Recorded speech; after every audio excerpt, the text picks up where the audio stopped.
तो दोस्तों आज दिन हो चुका है 28 अप्रैल 2022 गुरुवार का और आज के मुख्य समाचार और बड़ी खबरें आपके लिए हाजिर हैं। दोस्तों आज के मुख्य समाचार में पीएम मोदी की कई बातों को लेकर बड़ी खबर है। ताज़ा जानकारी के मुताबिक पीएम मोदी ने बीते रोज देश के कई राज्यों के मुख्यमंत्रियों के साथ बैठक की। बैठक में कोरोना के मुद्दे के अलावा कई और चीजों पे बातें की गयी जो कि देश के लिए बड़ी ही महत्वपूर्ण है। साथ ही इसी बैठक के दौरान पीएम मोदी ने राज्य की सरकारों से अपील किया कि पेट्रोल डीजल पे जो टैक्स लगता है उसे कम किया जाए ताकि आम जनता को राहत मिले। तो आने वाले दिनों में अगर पीएम मोदी की अपील मानी जाती है राज्य सरकारों की तरफ से तो एक बार फिर से पेट्रोल डीजल सस्ता हो सकता है। इसके अलावा आज के मुख्य समाचार में एक आक्रोश रैली को लेकर बड़ी खबर है। ताज़ा जानकारी के मुताबिक अभी हाल ही में अलवर में एक मंदिर को गिराया गया जो कि 300 साल पुराना बताया जा रहा है। प्रशासन द्वारा मंदिर को गिराए जाने के बाद साधु संतों समेत कई बीजेपी नेताओं ने आक्रोश रैली में हिस्सा लिया और इसके खिलाफ विरोध जताया। इसके अलावा आज के मुख्य समाचार में एक बार फिर से राजधानी दिल्ली में बुलडोजर चलने को लेकर बड़ी खबर है। एक ताज़ा जानकारी आई है जिसमें ये बताया गया है कि जहांगीरपुरी के बाद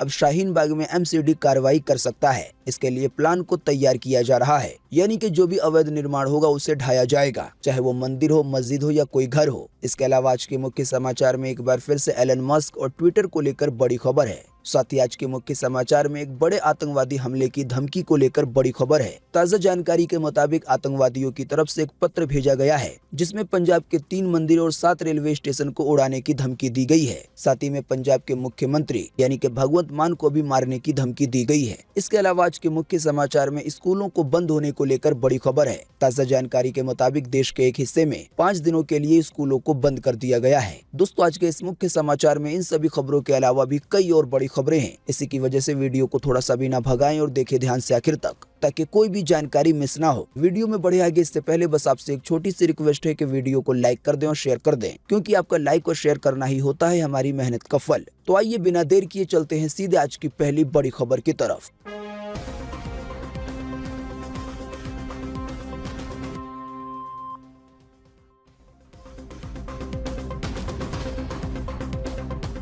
कोरोना ने पकड़ी रफ्तार तो पीएम मोदी ने किया सतर्क। राजधानी दिल्ली में लगातार रोजाना बढ़ते जा रहे हैं नए मामले। देश के कई हिस्सों में एक बार फिर से शुरू हो गई हैं पाबंदियां। जी हां, कोरोना संक्रमण के बढ़ते मामलों के चलते देश में पाबंदियों का दौर धीरे धीरे लौटने लगा है। केरल की सरकार ने अभी हाल ही में बीते बुधवार को सार्वजनिक जगहों पे मास्क पहनने को अनिवार्य कर दिया है। साथ ही कहा गया है इसका उल्लंघन करने पे जुर्माना लगेगा। इसके अलावा गोवा की सरकार ने फिलहाल मास्क पहनने को अनिवार्य तो नहीं किया है, लेकिन लोगों से अपील की है कि वो मास्क पहने। वैसे आप नहीं जानते हैं तो आपको बता दें, राजधानी दिल्ली में, इसके अलावा उत्तर प्रदेश के कई हिस्सों में, साथ ही में हरियाणा के भी कई हिस्सों में मास्क लगाने को पहले की तरह अनिवार्य कर दिया गया है। अनिवार्य होने का आसान सा मतलब यह है कि अगर इसका पालन नहीं किया जाएगा तो फिर कार्रवाई हो सकती है और अगर जुर्माना तय किया गया होगा तो जुर्माना लग सकता है। इसी बीच पीएम मोदी ने मुख्यमंत्रियों के साथ बीते रोज एक बैठक की और इसी बैठक में प्रभावी स्तर पर कोरोना के मामलों को लेकर टेस्टिंग, ट्रैकिंग और ट्रीटमेंट करने पे जोर दिया। प्रधानमंत्री मोदी ने बीते बुधवार को मुख्यमंत्रियों के साथ बैठक में कहा कि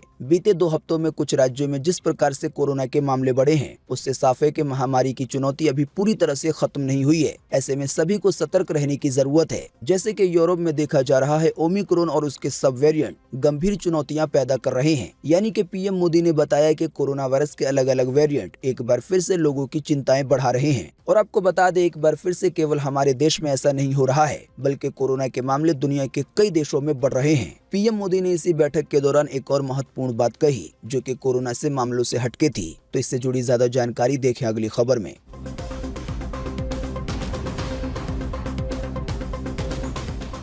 बढ़ते तापमान और आग की घटना पर पीएम मोदी की सख्त चेतावनी, राज्यों से अलर्ट रहने को कहा। जी हां, देश में भीषण गर्मी पड़ रही है। तापमान हर दिन नए रिकॉर्ड बना रहा है। बढ़ते तापमान की वजह से देश के कई हिस्सों में आग लगने की घटनाएं सामने आ रही हैं। जंगलों में भी आग लग रही है। इन सब घटनाओं पर प्रधानमंत्री नरेंद्र मोदी ने सख्त नाराजगी जताई। पीएम मोदी ने राज्यों से ये तय करने के लिए कहा है कि बढ़ते तापमान के कारण किसी भी राज्य में आग लगने की घटना सामने न आए। एचटी की खबर के मुताबिक प्रधानमंत्री मोदी ने ये बात उसी बैठक में कही जो कि कोरोना के लिए बुलाई गई थी। साथ ही प्रधानमंत्री नरेंद्र मोदी ने राज्यों को आगाह किया है कि राज्य सरकार आग लगने की घटना को यानी कि इस मामले को गंभीरता से लेकर चले। जाहिर सी बात है, अभी गर्मी का समय है, इसकी वजह से कई जगहों पे आग लग रही है। पीएम मोदी ने इस मामले में राज्य की सरकारों को सतर्क रहने के लिए कहा है और इस तरह की अगर कोई भी घटना होती है तो इसे गंभीर रूप से लेते हुए इसको प्राथमिकता देने के लिए कहा है। यानी कि इसमें अगर कोई घायल हो जाता है या कोई जान जाती है या अगर किसी सहायता की जरूरत पड़ती है तो उसे जल्द से जल्द पहुंचाया जाए। प्राथमिकता का आसान सा मतलब मतलब यही है। साथ ही पीएम मोदी ने बीते रोज कोरोना के अलावा और आग की घटनाओं के अलावा एक और महत्वपूर्ण बात की। देखें इसकी ज्यादा जानकारी अगली खबर में।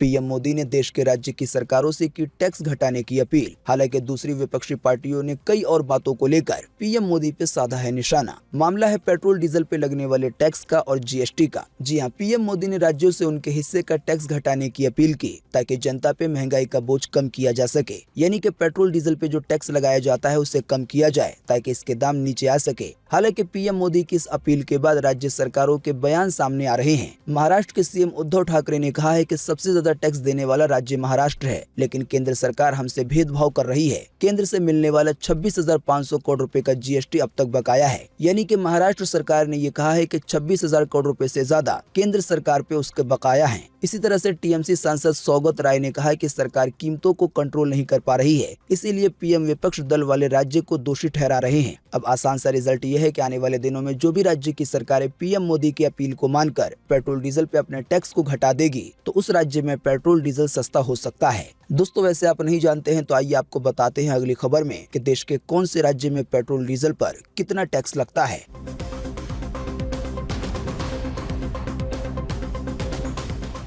देश के राज्य आंध्र प्रदेश में लगता है सबसे ज्यादा टैक्स पेट्रोल डीजल पर। आइए बताएं बाकी राज्यों का हाल। जी हां, जैसा कि हमने आपको बताया कि पीएम मोदी ने पेट्रोल डीजल की बढ़ती कीमतों को लेकर विपक्ष की राज्य सरकारों पर निशाना साधा। साथ ही में पीएम मोदी ने कई राज्यों में पेट्रोल की कीमतों का अंतर भी गिनाया। पेट्रोल के मामले में एक मिसाल देते हुए पीएम मोदी ने कहा कि मुंबई में 1 लीटर पेट्रोल के लिए 120 रुपए देने पड़ रहे हैं, जबकि पड़ोस के ही केंद्र शासित प्रदेश दमन दीव में 1 लीटर पेट्रोल के लिए केवल 102 रुपए देने पड़ रहे हैं। दोस्तों, पेट्रोल डीजल के टैक्स को लेकर दैनिक भास्कर की तरफ से एक आर्टिकल साझा किया गया है। इसी में काफी अच्छे से जानकारी दी गई है कि देश के कौन से राज्य में पेट्रोल डीजल पे कितना टैक्स लगता है। जैसे कि महाराष्ट्र में पेट्रोल पे 26% का टैक्स लगता है, वहीं डीजल पे 24% का टैक्स लगता है। इसी तरह से उत्तर प्रदेश में पेट्रोल पर 19.36% का टैक्स लगता है और पेट्रोल पे 17.8% का टैक्स लगता है। राजधानी दिल्ली में भी 19.40% का टैक्स लगता है पेट्रोल पर और डीजल पे टैक्स लगता है 16.75%। दोस्तों, आपको बता दें ये वो टैक्स है जो कि राज्य सरकारें लेती हैं।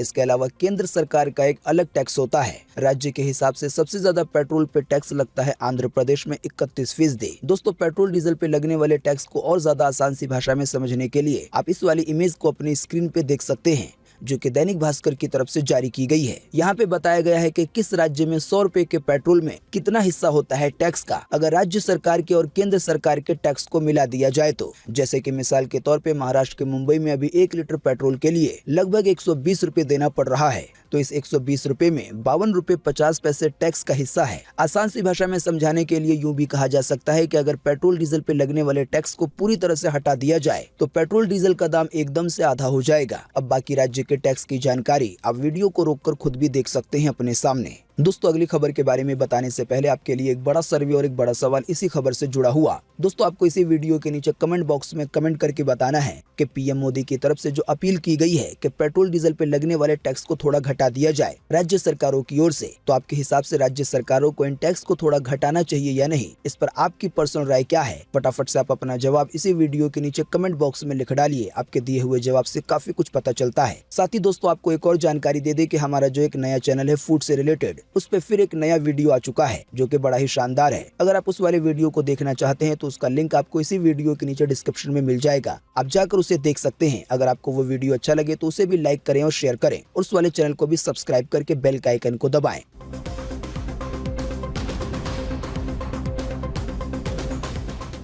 अगले महीने यानी कि मई में जर्मनी, डेनमार्क और फ्रांस की यात्रा करेंगे पीएम मोदी। 2022 में पीएम मोदी की होगी पहली ये विदेश यात्रा। जी हां, प्रधानमंत्री नरेंद्र मोदी 2 से 4 मई तक जर्मनी, डेनमार्क और फ्रांस का आधिकारिक दौरा करेंगे। विदेश मंत्रालय के मुताबिक इस साल प्रधानमंत्री की ये पहली विदेश यात्रा होगी। इस दौरान पीएम मोदी जर्मनी के चांसलर ओलाफ शोल्ज, डेनमार्क के पीएम मेटे फ्रेडरिक्सन और फ्रांसीसी राष्ट्रपति इमैनुअल मैक्रों से मुलाकात करेंगे। इस विदेश दौरे में पीएम मोदी 3 देशों के राष्ट्रीय अध्यक्षों के साथ स्ट्रेटेजिक पार्टनरशिप और कई सारे मुद्दों पे बात करेंगे। साथ ही एक और जानकारी दी गई है कि पीएम मोदी इस दौरे पर इन 3 देशों के अलावा 4 और अन्य देशों के राष्ट्र अध्यक्षों से मुलाकात करेंगे।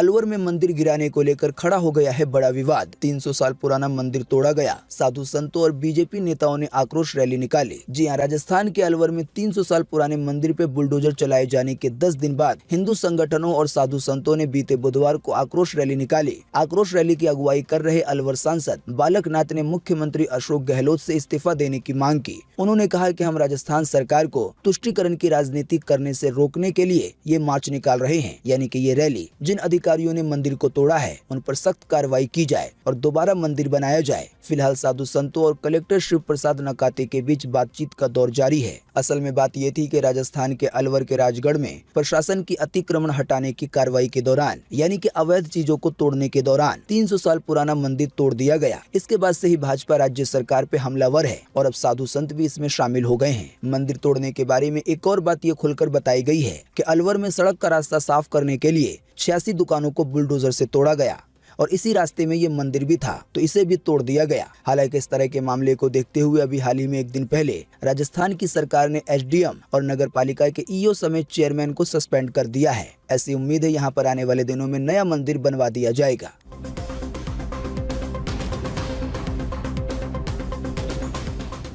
जहांगीरपुरी के बाद अब शाहीन बाग में चलेगा बुलडोजर, जल्द हो सकती है कार्रवाई। 3 वार्ड के लिए एमसीडी ने प्लान किया है तैयार। जी हां, दिल्ली के जहांगीरपुरी के बाद शाहीन बाग में भी बुलडोजर चलाने की तैयारी की जा रही है। जानकारी के मुताबिक दिल्ली के मेयर मुकेश सूर्यांग बीते रोज ओखला, विष्णु गार्डन, सरिता विहार, जैतपुर, मदनपुर खादर इलाके में अतिक्रमण का सर्वे करने पहुंचे, यानी कि इस चीज को देखने के लिए कि कहां पे क्या चीज अवैध है। जानकारी के मुताबिक अभी दिल्ली नगर निगम यानी कि एमसीडी जांच अभियान 3 वार्ड में चला रही है और यहां पे जल्द ही कार्रवाई होने की संभावना है। तो इसी कार्रवाई के दौरान शाहीन बाग में भी कई चीजों को तोड़ा जा सकता है।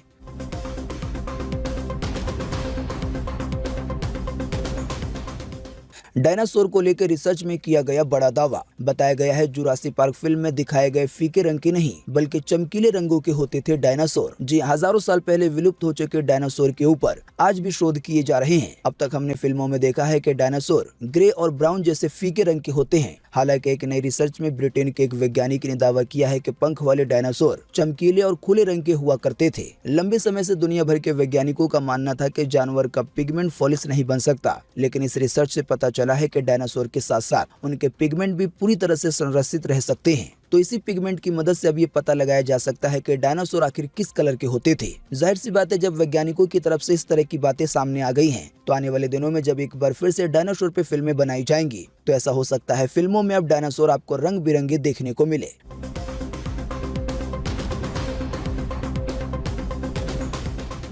ट्विटर की फ्री स्पीच पर एलन मस्क ने दी सफाई। पहले कहा था फ्री स्पीच की आजादी देंगे, हालांकि अब बोले सब कानून के हिसाब से होगा। जी हाँ, ट्विटर के नए मालिक एलन मस्क इस प्लेटफॉर्म पर फ्री स्पीच का दावा कर रहे हैं। यानी कि अभी हाल ही में एलन मस्क की तरफ से कहा गया था कि ट्विटर पर कोई भी किसी तरह की फ्री स्पीच लिख सकेगा। हालांकि एलन मस्क के इस बयान के बाद कई लोग इसका विरोध करने लगे। लोगों का मानना है कि इससे ट्रोलर्स को खुले मंच पर गाली गलौज और गलत सूचनाएं फैलाने का लाइसेंस मिल जाएगा। तो लोगों के विरोध जताने पर इसी बीच अब एलन मस्क ने फ्री स्पीच का मतलब समझाया है। एलन मस्क ने अपने ट्वीट में लिखा है कि मैं उस सेंसरशिप के खिलाफ हूं जो कानून से अलग हो। फ्री स्पीच से मेरा मतलब है जो कानून के हिसाब से हो। अगर लोगों को कम फ्री स्पीच चाहिए तो उन्हें सरकार से इसको लेकर कानून बनाने की मांग करनी चाहिए। इसीलिए कानून से परे जाना लोगों की इच्छा के विपरीत है। दरअसल एलन मस्क के कहने का आसान सा मतलब यह है कि उन्होंने जो फ्री स्पीच की बात कही है तो वो कानून के अंदर ही होगा। अब किसी देश में अगर सोशल मीडिया पे की जाने वाली बातों पे ज्यादा रोक टोक नहीं है सरकार की ओर से, तो वहाँ पे ज्यादा बातचीत की जाएगी। तो इसी मामले पे एलन मस्क ने कहा कि अगर कोई फ्री स्पीच को कम करवाना चाहता है तो वो अपने यहाँ सरकार से मांग करके कोई कानून बनवा ले।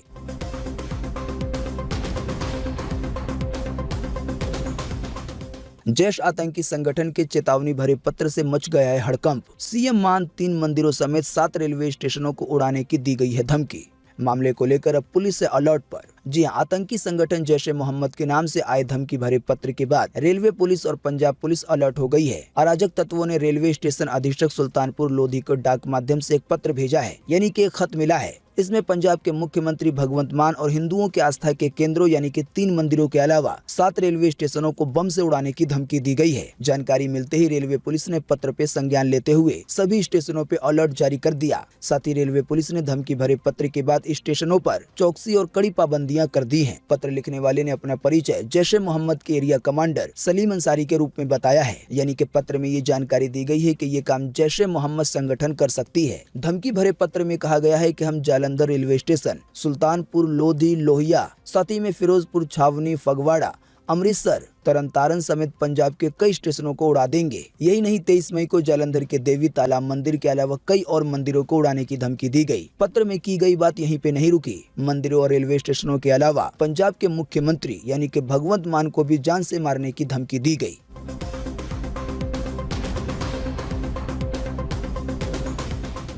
लाउड स्पीकर को लेकर एक्शन में है यूपी पुलिस। मंदिर हो या मस्जिद, आवाज रखनी होगी धीमी। आइए बताएं इस कार्रवाई में अभी तक क्या क्या और कैसे कैसे हुआ। जी हां, महाराष्ट्र से लेकर उत्तर प्रदेश तक चल रहे लाउड स्पीकर विवाद के बीच योगी सरकार ने बड़ी पहल की। उत्तर प्रदेश में मुख्यमंत्री योगी आदित्यनाथ के निर्देश के बाद धार्मिक स्थलों से लाउड स्पीकर उतार दिए गए या फिर उनकी आवाज बहुत धीमी कर दी गई। कानून व्यवस्था प्रशांत कुमार का कहना है कि ध्वनि प्रदूषण को लेकर जारी निर्देशों का सख्ती से पालन कराया जा रहा है। मुख्यमंत्री योगी आदित्यनाथ के कड़े निर्देशों के बाद पुलिस ने धार्मिक स्थलों पर अधिक संख्या में लगे लाउड स्पीकरों को उतारने के साथ कई धार्मिक स्थलों पर लगे लाउड स्पीकर की आवाज कम कर दी। यूपी पुलिस की तरफ से ये जानकारी दी गई है कि अभी तक उत्तर प्रदेश में 10,923 लाउड स्पीकरों को उतरवाया गया है। वहीं अब तक की कार्रवाई के मुताबिक धार्मिक स्थलों पर लगे 35,000 से ज्यादा लाउड स्पीकरों की आवाज कम करवाई गई है। बताया गया है कि धार्मिक स्थल चाहे कोई सा भी हो, यानी कि मंदिर हो, मस्जिद हो या कोई दूसरा धर्म स्थल हो, ये कार्रवाई सभी तरह के धर्म स्थल पे हो रही है।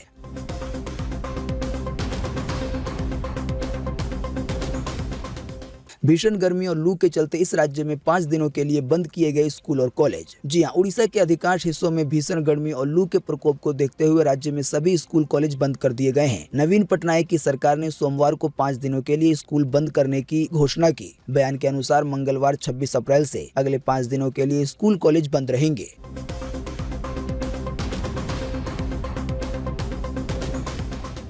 ट्रेन से यात्रा करने वालों के लिए आई काम की खबर। 36 जोड़ी ट्रेनों में लगाए जाएंगे एक्स्ट्रा डिब्बे ताकि आसानी से रेल यात्रियों को सीट मिल सके। जी हां, रेल यात्रियों की सुविधा के लिए उत्तर पश्चिमी रेलवे की ओर से एक बड़ा फैसला लिया गया है। जानकारी के मुताबिक 36 जोड़ी ऐसी ट्रेनें हैं जिनमें यात्रियों की सुविधाओं को देखते हुए 81 अस्थायी कोच लगाए जाएंगे, यानी कि 36 जोड़ी ट्रेनों में 81 डिब्बों की बढ़ोतरी की जाएगी ताकि रेल यात्रियों को आसानी से सीट मिल सके। अब इन 36 जोड़ी ट्रेन के अगर मैं नाम और नंबर बताने लगूंगा तो वीडियो काफी लंबा हो जाएगा। इसी की वजह से ये जानकारी आपकी स्क्रीन पे दिखाई जा रही है। आप वीडियो को रोक रोक कर इसे देख सकते हैं कि कौन सी वो 36 जोड़ी ट्रेनें हैं जिनमें एक्स्ट्रा डिब्बे लगाए जाएंगे। जाहिर सी बात है, एक्स्ट्रा डिब्बे लगने की वजह से आसानी से कंफर्म टिकट मिल सकेगी। साथ ही आपको यहाँ पे ये भी जानकारी दे दी जाएगी कि वो एक्स्ट्रा डिब्बे कौन सी तारीख से लेकर कौन सी तारीख तक उस ट्रेन में शामिल रहेंगे।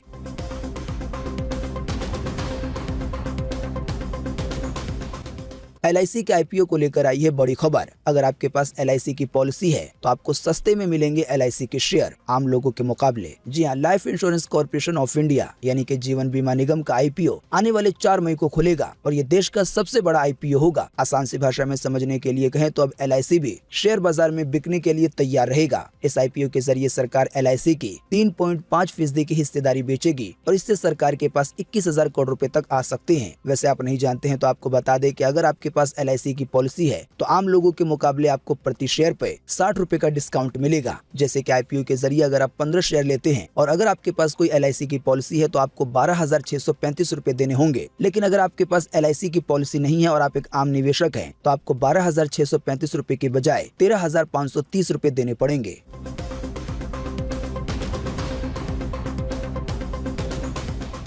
राजधानी दिल्ली में मोहम्मदपुर गांव का नाम बदलकर किया गया माधवपुरम। बताया गया है कि 40 और जगह के नाम बदले जाएंगे। जी हां, भारतीय जनता पार्टी बीते काफी समय से दिल्ली के कई इलाकों के नाम बदलने की मांग कर रही थी। इसी कड़ी में अब ताजा जानकारी आई है कि बीते रोज दिल्ली भाजपा ने दक्षिण जिले के मोहम्मदपुर गाँव का नाम बदलकर, यानी कि दिल्ली में एक एरिया है जिसका नाम मोहम्मदपुर था, अब इसके नाम को बदलकर माधवपुरम गाँव कर दिया गया है। साथ ही जैसा कि हमने आपको बताया, ये भी जानकारी दी गई है कि इस तरह के कई और इलाके हैं जहाँ के नाम बदले जा सकते हैं।